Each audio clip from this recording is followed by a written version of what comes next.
Bonjour, donc je suis ici avec ce document qui est une menace de radiation que j'ai reçue suite à une convocation à, une formule de suivi d'accompagnement de chômeurs actifs emploi en fait, qui m'a été prescrite lors d'un entretien téléphonique par mon conseiller.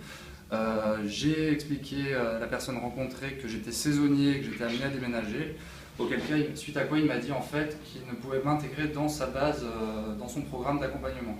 Suite à quoi j'ai reçu donc ce courrier, avertissement avant de radiation, où je devais répondre sous 10 jours, comme quoi j'étais bien un rechercheur actif d'emploi. Donc voilà, on en est là, et là je suis venu pour expliciter ça, et ils n'ont pas su me donner d'explication autre qu'un document national standardisé. Voilà. D'accord. Est-ce que le problème de la radiation a été résolu ou pas? Alors ils m'ont émis un document comme quoi apparemment effectivement ils avaient mis à jour mon dossier et que j'étais plus dans sous cette menace-là. Donc apparemment la situation dans mon cas personnel serait régularisée, mais il semblerait que ce soit un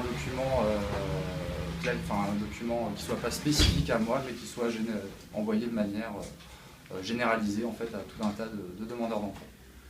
Est-ce que tu penses que si tu étais venu tout seul, c'est-à-dire sans l'appui du comité privé d'emploi de Lorient, est-ce que tu penses que ça se serait réglé aussi facilement?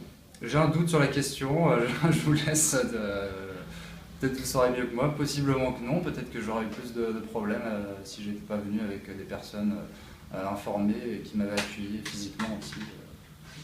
Ok, merci beaucoup. De rien. On est venu ce matin pour avoir une explication avec la direction ici. Ça s'est régularisé, ils l'ont remis en route, il est plus, plus de menace. Ça c'est le premier point. Nous le deuxième point, c'est qu'on souhaitait avoir des explications sur le pourquoi du comment. Comment se fait-il que, alors que c'est pas lui qui a été moteur du départ de l'atelier, comment se fait-il qu'il a élu cette menace de radiation? Ce à quoi on nous a répondu que la direction n'était pas là. Donc ça fait plusieurs fois qu'on vient. Ça fait plusieurs fois qu'on nous refuse l'accès à la direction. Donc on est mécontent de cette réponse. Alors on a imposé de rencontrer le directeur au mois de mai, le 18 mai. Évidemment on n'a pas de réponse puisqu'il n'est pas là. Et pour marquer notre mécontentement, à la fois sur le dispositif et sur la façon dont on nous reçoit quand même pas très bien ici, on a décidé qu'à 12h30 on allait occuper l'agence d'une façon un peu symbolique. On restera peut-être une demi-heure, une heure, on ne sait pas encore.